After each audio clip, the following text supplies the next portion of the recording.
Hi, and welcome to another episode of Kasper On BI. Today, I'm talking to Ted Pattison, and Ted is the world's utmost expert on embedding Power BI inside of your custom applications, aka Power BI Embedded. This is not a topic that we talk about a lot because we like to talk about data models and data warehouses and machine learning and stuff like this, but Power BI embedding is a really interesting use case and a scenario and a use of Power BI, so you can actually get it into your application. Ted creates content, knows everything about it. He's a member of the Fabric Cat team when he's talking to customers all the time about this topic. So let's hear from him.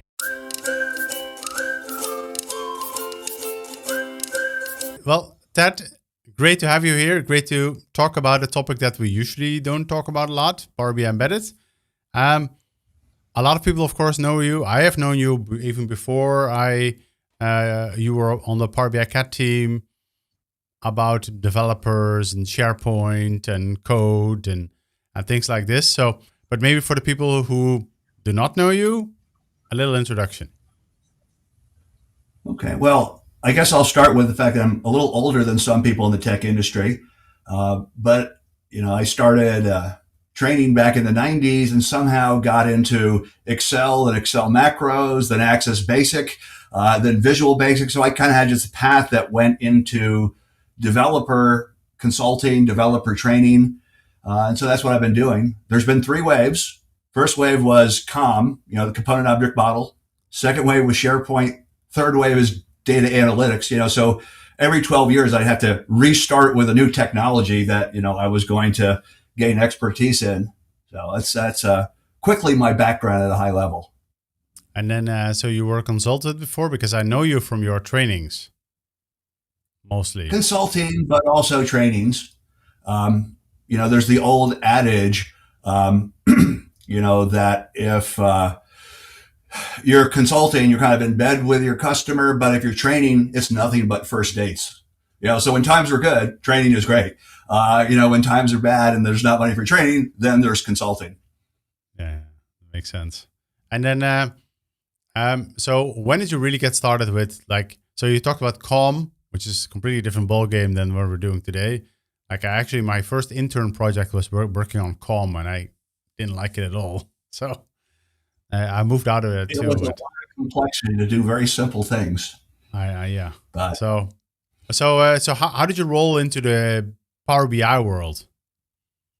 well, after when I was doing training, I kind of saw SharePoint very early, and so I kind of decided that unlike a lot of the other people in the SharePoint space, this is 2003, 2004, 2005.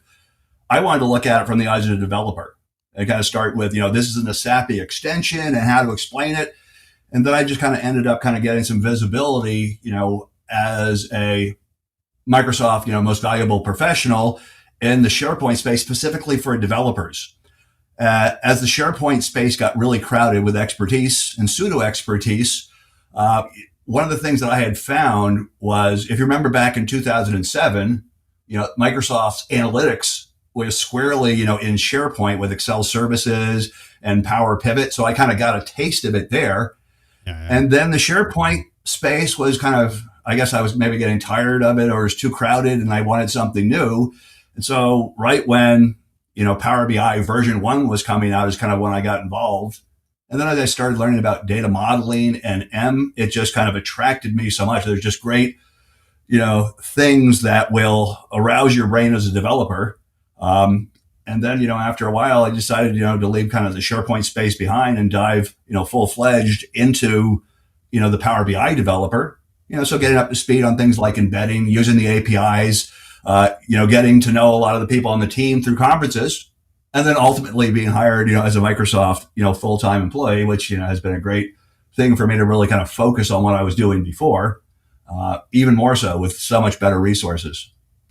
So this is actually the first time you're working at a company, or before you've always been? I've never worked at a company with over 100 people before Microsoft. I worked at companies like Quick Start Technologies, where I did some training. I worked at Develop Mentor, and every time the company would go from 10 to 70 to 80 people. Once it hit 100, for some reason, the company and I became incompatible.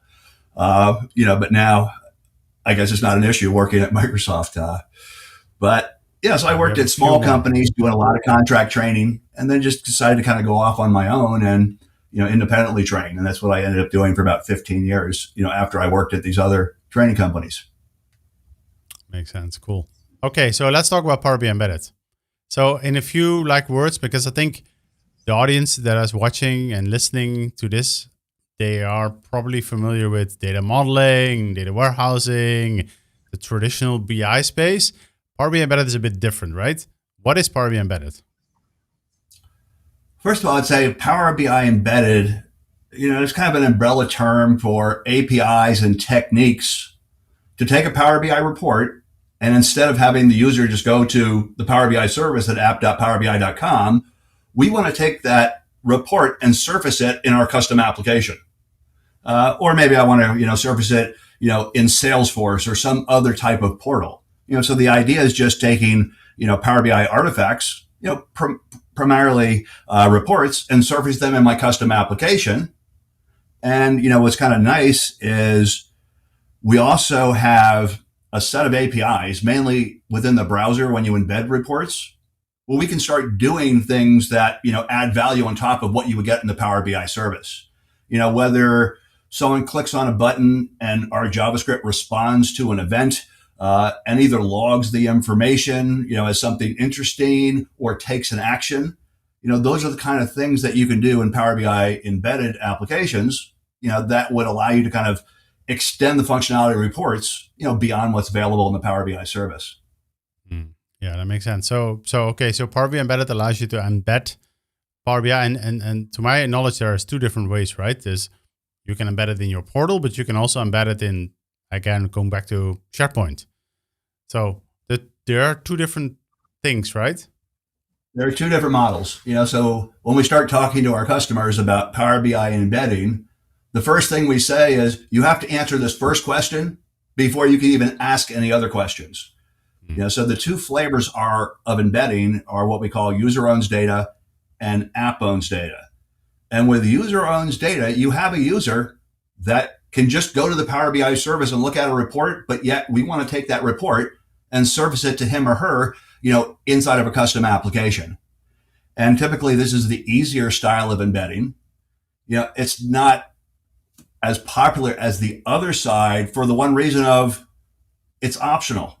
The user can always see the Power BI report in the Power BI service. So why do you really need to kind of create an application to show it in Salesforce, to show them in your custom portal? And, quite often, customers, meet that, need. And so they go down that road.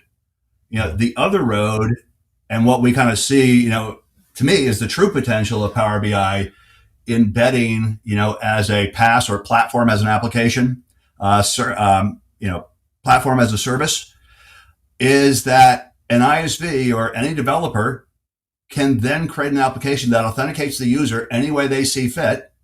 So now it's not just Azure AD working school accounts. So I have the true reach of, if a user can get on a browser in the internet, they're a possible audience for me. So being able to authenticate, the user any way you see fit. And then there are users that are known to your application that are not known to Power BI. And so the idea is then I can basically program against Power BI with a service principal, and I can just kind of pay for, not user licenses, but I just pay, fees based on capacity, and my usage. Now, that just kind of gives us broad reach. And the more we deal with customers and their customers don't fit into this, everyone can be an Azure AD with a user account and have a Power BI license. Quite often, the app owns data model, is the only thing appropriate them to reach the audience that they need. Now, that does add the complexity. So user owns data compared to app owns data. The app owns data application is just going to require a lot more coding, in general, because Power BI doesn't know who the user is. Therefore, your application has to have the logic saying this user can access, this set of artifacts. And generally, you have to keep, track of some type of security database that has users and permissions, and then create a UI, that allows the administration staff to say this user now has access, to this set of files. And, it's definitely raises the bar, but we have, quite a few customers that have really done well in terms of scaling upward, into having, thousands or tens of thousands, of customer tenants, and when I say customer tenant, that's kind of an overloaded term. Don't be confused into thinking that's an Azure AD tenant. So my company is hosting Power BI embedding, and I have one big Azure AD tenant, and there's kind of a one-to-one mapping with my Power BI tenant. But now within that, I'm going to start, creating this special area, what I'm going to call a customer tenant. And so we create a workspace for customer one, and then we, go through steps to kind of populate that with content. And now we have ways to kind of quickly onboard, customers 2, 3, 4, 100, 200, 300, up into lots of spaces. So once again, so there's a lot of infrastructure work required. But now, we're thinking, ISVs that are either, working with medical data, they're working with, financial data, and being able to then take Power BI reports and kind of show them to, whatever audience they have and have control over security. That's a pretty huge success story, for the platform, I think, and definitely a huge area of growth for us moving forward. So that makes sense. Okay. So the simple part, and which we're kind of not going to talk about too much, but when you embed it with using the user owns data, you can embed it into SharePoint Online, you can embed it into anything. You just get a URL, you can paste it in, that's it. You need to have your AD credentials. But that's kind of it, right? That's you're kind of limited to what you can do there. So go ahead. Well, I guess you're limited in some ways. What's kind of nice about doing the user owns data is, first of all you have to do is authenticate the user and get an access token. So you can create an application that's all client-side code, just JavaScript. You don't need to then hook in a backend with .NET or Node.js or Java Beans in the background. And so, then it's just a matter of using, probably TypeScript and using React or Angular.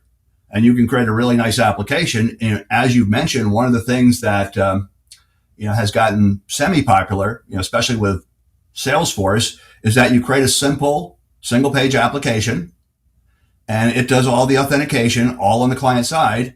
And then we just add it, into Salesforce pages or SharePoint pages by copying and pasting an iframe. Yeah. And it's kind of like Secure Embed, except we have much more control over authentication. If you use Secure Embed in Salesforce and you have 10 pages, every page you go to with the report, you got to log in again. So what's kind of nice about creating this little, wrapper single page application and then iframing it in is that you can, write code for the application to cache access tokens, for a 24-hour period. And so then a user still has to kind of log in, but now they don't have to log in to any other page that has one of these reports. So a lot of customers have found that was low effort to get a pretty big payback. And then, we can probably talk about this for hours and hours, but I know you also have your own website and you have sessions on there for people to want to learn, and also tips and tricks like this, right? That is correct.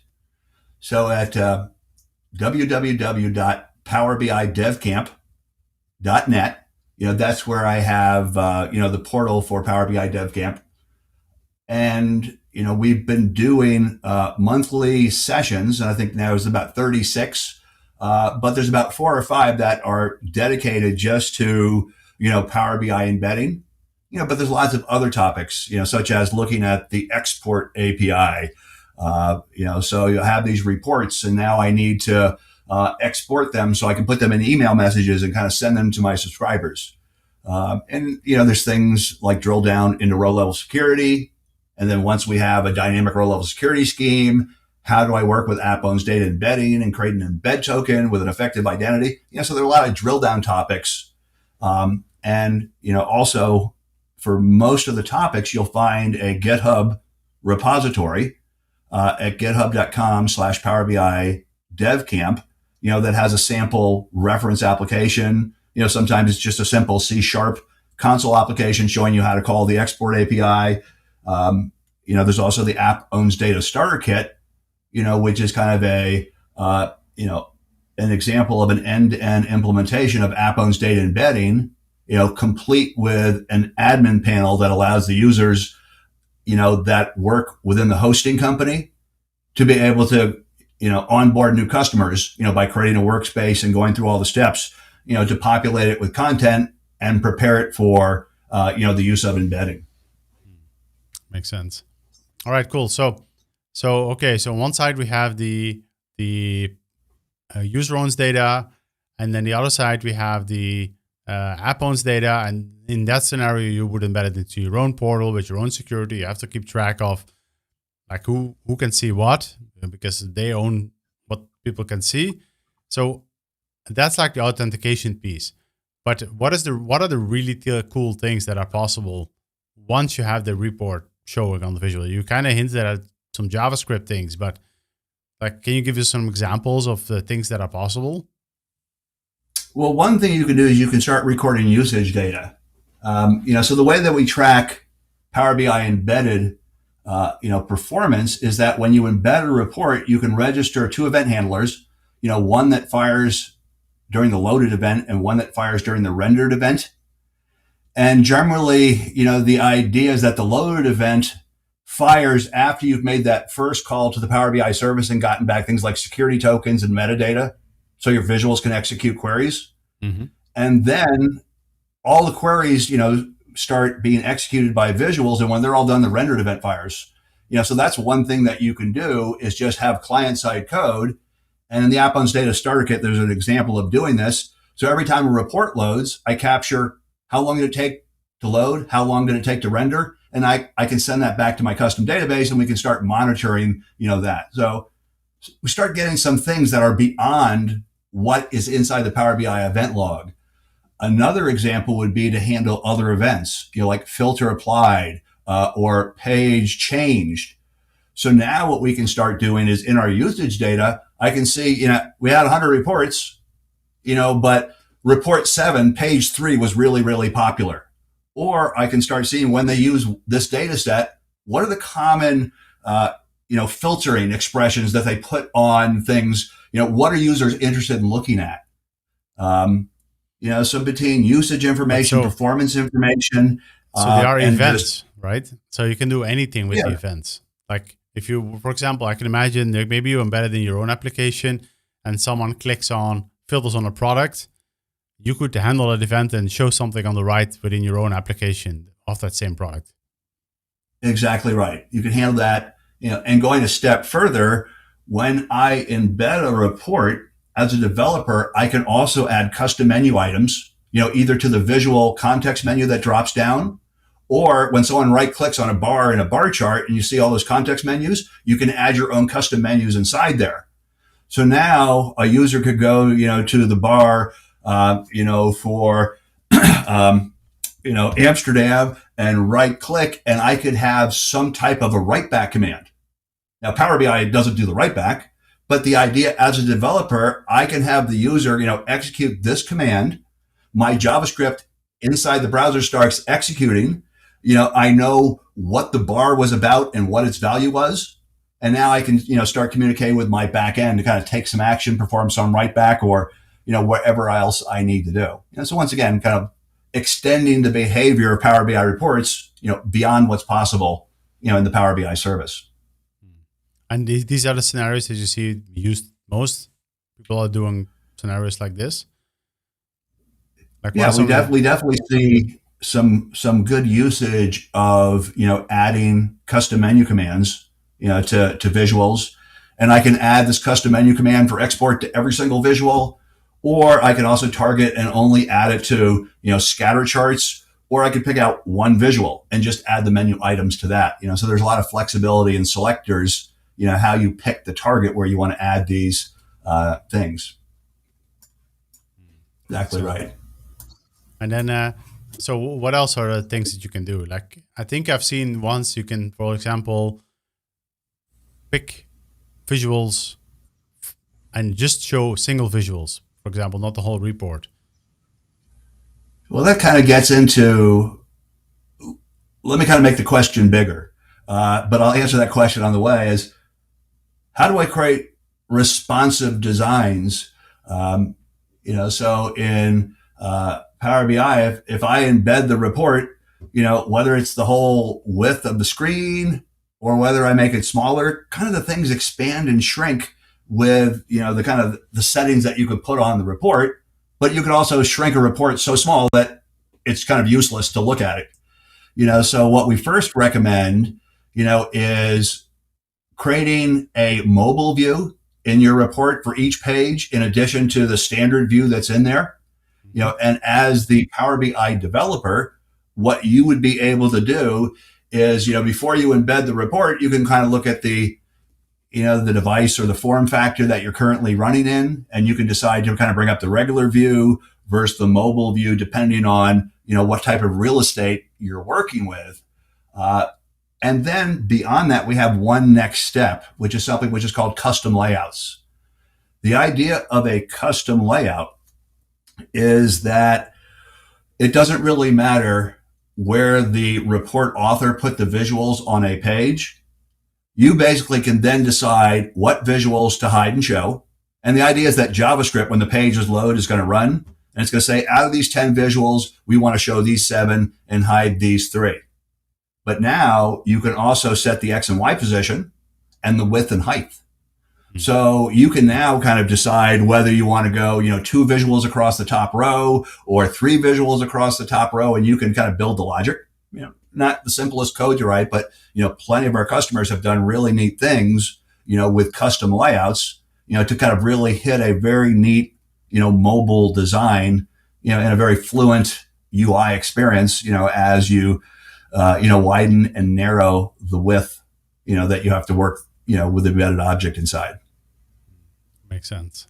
So I think, so one of the most interesting things, and again, I think it also has to do with this falls into this nice area in between, on the one hand, we have the developer audience, at the other hand, we have the BI audience. They're both different.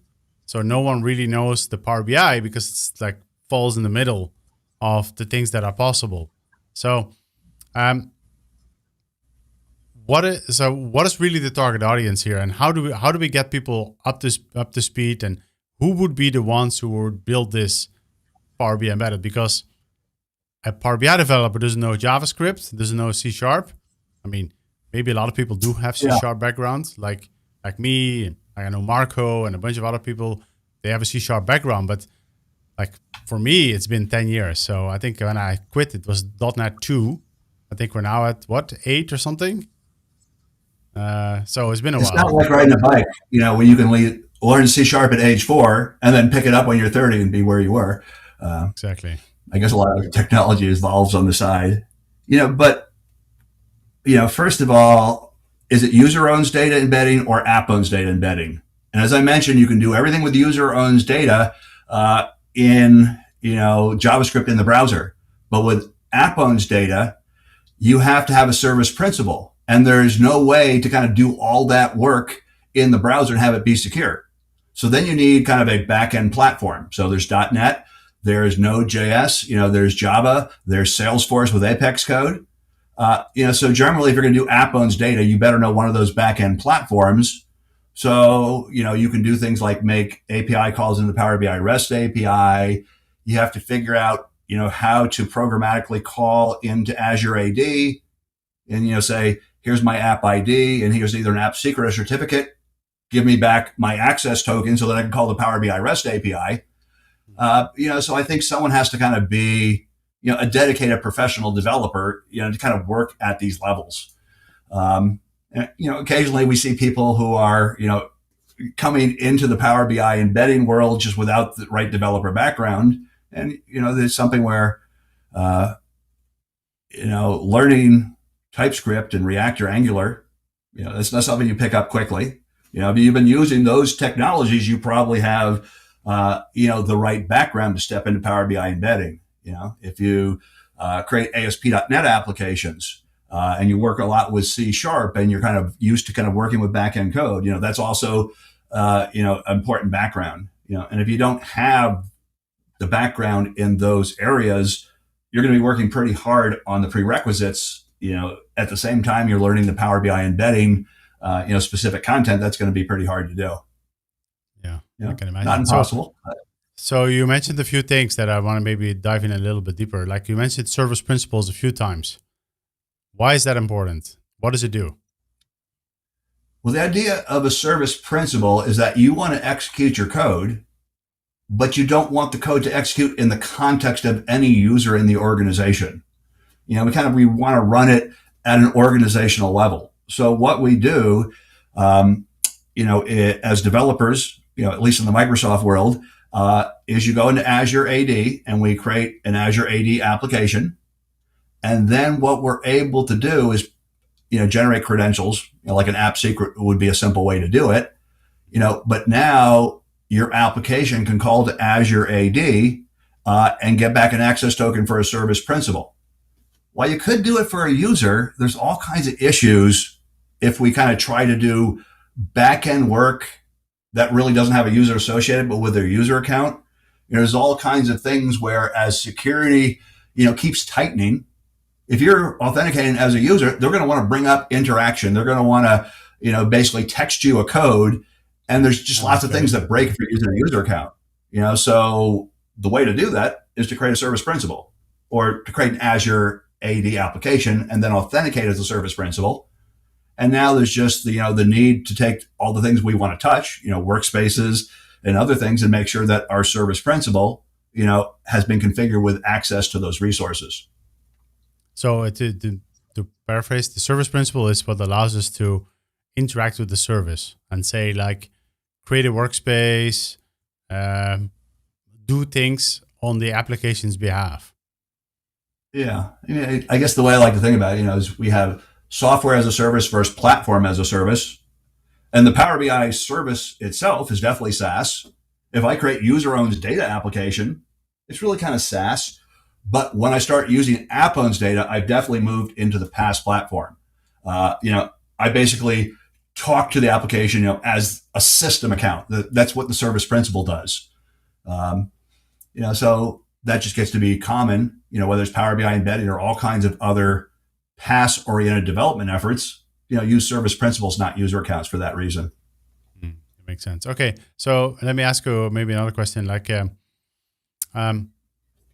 what is the typical architecture that you see? Like, where does the data come from? Like from data sets in general that are in Power BI service and other data sets per customer? How do the models load? Like, how do we do refreshing? Like, you kind of hinted on multi-tenancy, security. Like, which language do you see most used often as like the background, like app, like .NET or whatever? Well, we see a lot of .NET because it's a Microsoft technology, but we see, some Salesforce. We definitely see Node.js, and we see people using Java, as well for kind of their back end pieces. And, so can you rephrase the question? I'm kind of lost in. I mean, there was a lot in the question. Like, what's the typical architecture? The kind of okay, so, well, somehow kind of figuring out if we're going to have, 100 or 1,000 customers, how do I kind of create the footprint, for each customer? So it kind of starts with writing provisioning code to create a workspace, associate it with a dedicated capacity, import PBX files so that we can kind of, get our reports and data sets in, maybe import paginated reports. There might be, taking a report, uploading it, and then having to make an API call to bind it to a data set we just created. So that's kind of work that we, do in provisioning. Is it Power BI embedding? Not really. Do you always use it with a Power BI embedded multi-tenant application? Absolutely. So it's really API code, but it kind of goes to support this idea of the multi-tenant application. We have a pretty good split between customers using import and customers using direct query. And then many direct query customers, end up going to import. because their direct query designs just didn't perform as well as they could. Um, but I think both of those are equally, and then just being able to, um, sometimes you can set things up so that I can create a data set and then I can, through an API, set a schedule so it refreshes, once a day or once a week. Or I could use the enhanced, refresh API so that I can actually, have my code call and do a refresh when I want. So do I have something where I've just imported a bunch of data, into the database? Now I know I need a refresh, call it programmatically to kind of trigger it then. So those are, I guess, common scenarios that we have. And then, so you mentioned something like, so I assume everything is like code driven, right? Everything comes from GitHub repositories or at least like the Power BI files, and people want to get that from their code. Like it needs to be automated. So you mentioned something about binding to datasets. So how does that work? Like, okay, so I know for all my customers, I want to use this particular report and this particular model. How should I see that? Well, what are the steps? And you mentioned also binding. Well, the idea is you can create data sets and reports that kind of serve as templates, but then we need to somehow, take these templates and create a artifact from each one every time we need to create a new workspace for, a new customer. So we've done a lot with PBX files, but the issue is that you can create a data set, and now I can use Power BI Desktop to connect to that data set and build a report, and now I have a PBX file for the report. The problem is it's got a hard-coded data set ID to the data set, which is the template, but not the one I'm going to use. Mm. So then what we're able to do is we're able to upload the PBX file with the data set, and then a brand new data set ID, gets created. I then upload the report. It's connected to kind of the template data set, not the one for this customer, so then we call kind of a rebind API. So I can say this report that I'm creating right now needs to be connected to the data set I created in my last API call. And then, so would have like two Power BI desktop files, one for the model and multiple for the reports. Is that the way? Yeah, you could, that's a structure. We have some people that kind of keep it simple and have, a single report and data set together in one PBX file. But when there's any need for it, we certainly advise splitting things out. So we have, one PBX file, for the data set and, one per report. And then, so how do they do the refresh of the data? Because the data is living somewhere else, right? So they have to do it on a schedule. Well, there are APIs, so I can go in and I can either, just execute a piece of code that says start a refresh right now. I can also call an API to set a refresh schedule. So there's a one-time set it and forget it. Have this run at some interval, and then I don't need to kind of do anything else because Power BI is, with its scheduling, is kind of taking over the responsibility. That's pretty cool. And then, so you mentioned .NET is probably the biggest one of all. Well, I think that's been the most popular for, our customers that are creating some kind of a large scale. But we definitely see others. We've seen a couple people using Python to do all this work. And, at the end of the day, they're open standards. So the Power BI REST API is, all OData and OAuth, completely open standard. Any platform a developer should be able to figure out how to call those. And on the client, there's just JavaScript, which is not platform specific. So I think we've done a pretty good job in opening things up. It's just, if you use .NET, you have the best SDK support and a much greater number of, samples to look at. That makes sense. And then, so from your standpoint, because the majority of the day you spend talking to customers who have questions or have problems or around Power BI embedded, or maybe just educational. So what do you see folks struggle with? And like, what are the biggest problems that you see? Well, with the app-on's data model, having the customer as early as possible, understand that we don't do security, you do security. That gets to be important, that they embrace the idea that, um, you're in charge of creating some type of database or other repository where you have permissions, and your code, running as this trusted service principle. It needs to call into your database and figure out what reports and data sets this user should have access to. And then you generate an access token that basically bakes those permissions for that user in there. And then we pass that back to the browser. So certainly it takes, some time, for some developers to really kind of see the light there of what they need to do, to really be successful. Makes sense. So the authentication part, is there anything else? Like, what are some of the best practices that you would say, like, you have to follow?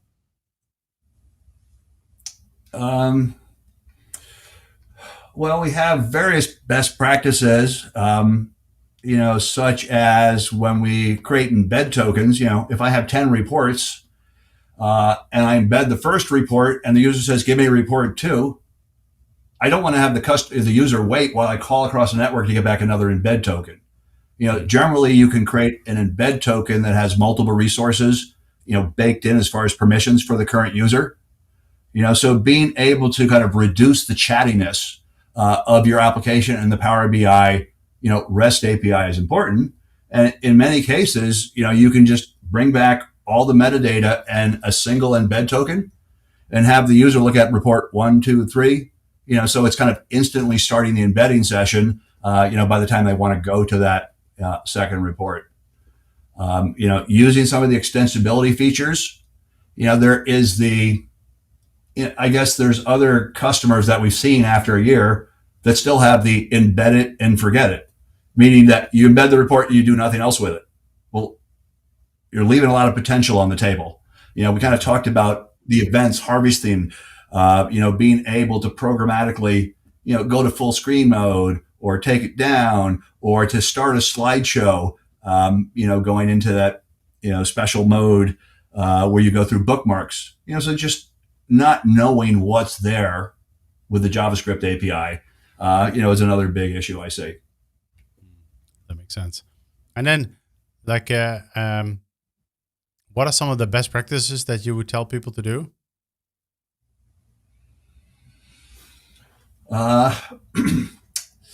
Well, creating some type of a data model, and if you're going to do app owns data embedding, whether you know this on day one or 6 months into the project, you need a back-end web API.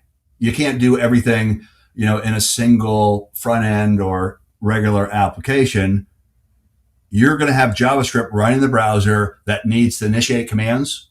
So you need to have a back-end web API that you can call to. And this gets to be tricky, for people who aren't, experienced developers. How do we stand up a web API, make it secure?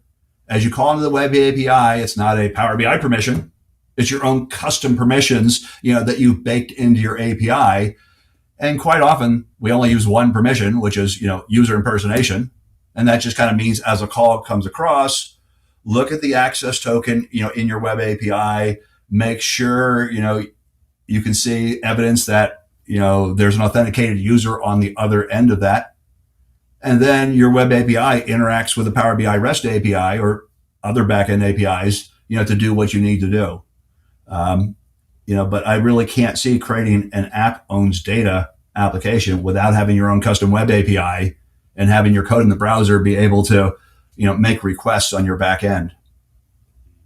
And then, yeah, okay, that makes sense. And then, okay, so there's a lot here, right? So and maybe the other thing that before we go to the last question, I mean, we talk a lot about these things, and a lot of the things that people also struggle with is that, again, that overlap between being a developer and not a Power BI developer, not a modeler. So performance questions do come up quite regularly too. Is there anything you can share on that regards? Yes. Yeah. Well, I guess what I like to share is that in my history working with customers that complained about Power BI embedding performance issues, we haven't really seen maybe one case where they had kind of half an argument. but in general, what I would say is Power BI embedding, because of its architecture, can't really introduce performance issues. But, we definitely see customers saying, hey, my report runs in 3 seconds in the Power BI service and 20 seconds in Power BI embedding. So generally run them in the service and embedding, and we generally find they're the same. So the problem is data modeling or, report design. But then when we have customers that say, look, it's slow over here, is it an apples to apples comparison? So when you're running the Power BI embedding, you're creating an embed token and you're using dynamic RLS. But when you use the same report in the Power BI service, you're the report creator, so RLS gets turned off. There's no filtering. So generally, we always find reasons why it's not Power BI embedding, but it's some type of a data modeling issue that Power BI embedding might be surfacing, but it's not that in and of itself. Yeah, and one problem I've seen a couple times is that when I have a dynamic RLS design, and you have this user table in the backend database and we're using direct query, it doesn't create the SQL statement, so it uses the index properly and it throws off, we find a lot of issues as people try to do complex things, with direct query, especially when combined with RLS. And that tends to, be where we see a lot of the big performance issues. The only performance issue I really contributed to Power BI is we had a customer that had a report with over 100 pages. And, they showed us that, look in the Power BI service, it loads this fast. In our embedding application, it loads, a couple seconds slower. And so what we figured out is that you have to open the report in kind of a read-only mode so it doesn't pull back all this metadata, for pages and things like that. So you can kind of put your loading mode into something that says, I need read-only. I never need more permissions than that. So give me the minimal amount of, metadata downloaded to the browser. Makes sense. And actually, you talked about something that we didn't talk about before. So in the Power BI embedded world, you kind of connect to the Power BI service like, okay, I am the service principal, I'm the service account, show this report, but we do want to use RLS. How does that work? You said dynamic RLS, but how does it work in the Power BI embedded world? Well, there's really no tie-in, to the current user and anything in Power BI embedding. Also note that for row level security, RLS roles, when you go to the Power BI service, you can add users and you can add groups, but you can't add service principals. They're not supported. And that's because of this Power BI embedding model. So the idea is that if the service principal has access, to the data set, it can automatically come up with the roles, that should be supported. So running as a service principal, I basically create an embed token that has an effective identity. And I can put one or more roles just as a text string. And so the idea, let's say it's simple. We had kind of, 5 Eastern countries. We had a role for each one. So it would be easy for me to, create an embed token for you with an effective identity and just basically put your role in there, or multiple roles, pass it back to you. And it's going to work just the same way it does for users in the Power BI service. When we start wanting to use dynamic RLS, which gets to be very popular because it scales, well, then what you're able to do is you're able to put a piece of data, into either username or custom data. If analysis services, it has kind of a custom data in its embedding that wasn't supported in Power BI at first. So let's say I want to pass a project ID, inside of the effective identity in the embed token, so that, when it gets across to the Power BI side, it would kind of take that and then filter the records, based on whatever has the right project ID. So we're able, to do that by writing RLS rules that either look at username or custom data. Yeah, but in this case, the username is project One side is, at first, custom data wasn't supported. So we had username, which was validated, as a email address name. and then decided to take that validation off so you could just put random data, in the username. But the one thing I will say is that we've had some people have unrealistic expectations of what you could put inside of custom data or a username. I want to put a 2 megabyte, XML document that it just doesn't work. So generally what you want is equality. Whether it's a user ID or a project ID, when we get to the other side, there's a small ability to do something like create like a semicolon delimited list of project IDs. And then, inside of your RLS rule, you can write the logic to say, if the ID is in this list, but that is a huge performance, has huge performance implications. So if you're using equality, you got 10 million, 100 million records, that's great. If you're doing a string search or you're creating temp tables, per row, those are just designs that don't scale.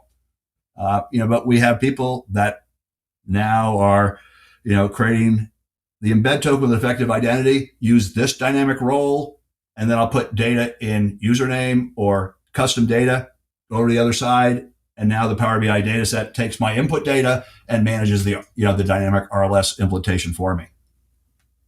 Makes sense. All right, cool. So this is a lot of stuff.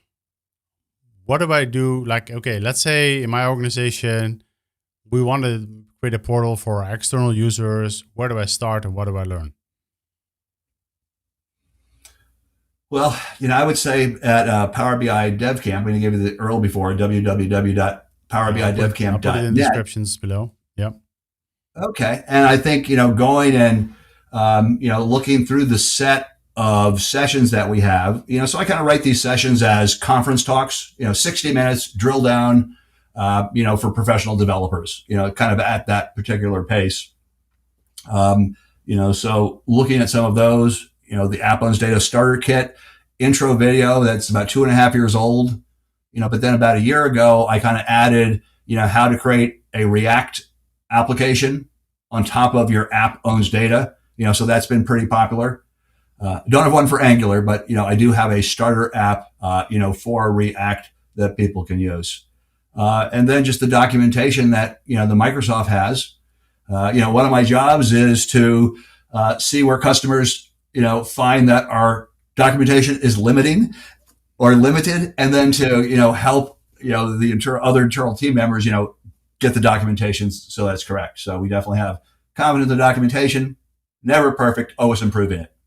And then, so if I want to figure out, like, what is possible, what are the things that I can do? Is there something? Well, there's also the Power BI Developer Playground. If you kind of want to test out some of the JavaScript APIs, there is a very fun to use environment, very similar to a lot of the other JavaScript playgrounds you've seen on the internet. But being able to kind of take a bunch of sample reports, load them in, and then run JavaScript code to change a page or change a filter. And then they also allow you to load in your own reports, with either a user identity. And, they've continued to grow out the playgrounds, and now it even supports, you pasting in, the ID and a secret for a service principal so that you can automatically kind of control reports through the playground. But once again, it's just something to kind of show, get you started with the JavaScript API. And the possibilities and the options. Yeah, so that's really cool. So Power BI Dev Camp, Playground. Is that it? And I think one of the things I remember, so you wrote a white paper because like pretty quickly people start to run into multi-tenancy issues, right? Like I have multiple customers that I want to create something for. How do I do it? That's not a big thing, right? So you wrote a white paper for it. I'll put it in the description below too. Anything else? Right, and there's a couple of those GitHub repos have sample code, but also pretty big articles. So I'll make sure that we get the correct URLs to you, and so you can put them in the notes. That makes sense. All right, cool. And then maybe the last question that we'll have is, okay, so is there something cool that is coming up that we can talk about? Let's put it that. Is there anything cool that we can expect people to start doing? Are you thinking ALM? Potentially, yeah. What are you excited Well, I about? mean, I think to me, a huge thing that we announced at Build, was the new ALM support for Git integration and being able to associate a Power BI workspace with an Azure DevOps repo, soon to be supporting GitHub repos in addition to Azure DevOps repos. But the idea that now I can have, my reports and data sets just saved as text files in a repository where I can start seeing changes, and to kind of have that as an option, just to be able to create a workspace, associate it, with an Azure DevOps repo, and automatically pull in the definitions of data sets and reports, and to kind of move us beyond what we've been, using, which is P/X import.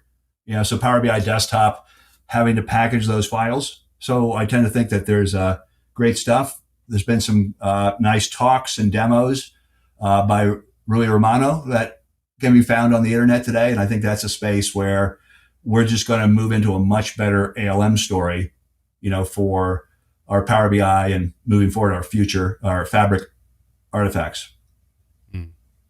Yeah, we'll definitely have to get you back for when we start talking about Fabric in this area too. But that's probably a bit early. Okay, cool. Well, I think, is there anything we have missed? Because again, it's just 50 minutes talking about a topic that we can probably talk about. Like you said, how many 30 something episodes of an hour talking about a lot of these areas. So there's so much to talk about, so much to discuss. Did we miss anything? Well, I'm sure there's lots of things. It's a big area. It's one of those things you can't know everything at first. You got to just have confidence and dive in, start getting things up and running. Where's the developer F5 rule? Yeah, I believe it when I can hit F5 and see the code come to life and do what I was told it's supposed to do. And it runs, yeah. All right. Well, cool. Well, thank you, Ted. I will put all the descriptions and the links. I'm going to ask you to send me all the GitHub repos, and I'll put all the links in the description, and people can start playing with it and ask questions probably and file things on GitHub with you. So interact with there. So thanks so much for your time. Thank you for having me. To learn about Power BI Embedded, and I'll see you next time. Take care. Thanks, Kasper. And that concludes another episode of Kasper On BI. I hope you've enjoyed it. I hope you've liked it. If so, hit the like button, subscribe for more content that is coming up. We have some really cool stuff happening here. With that, thank you for your time, and I'll see you next time.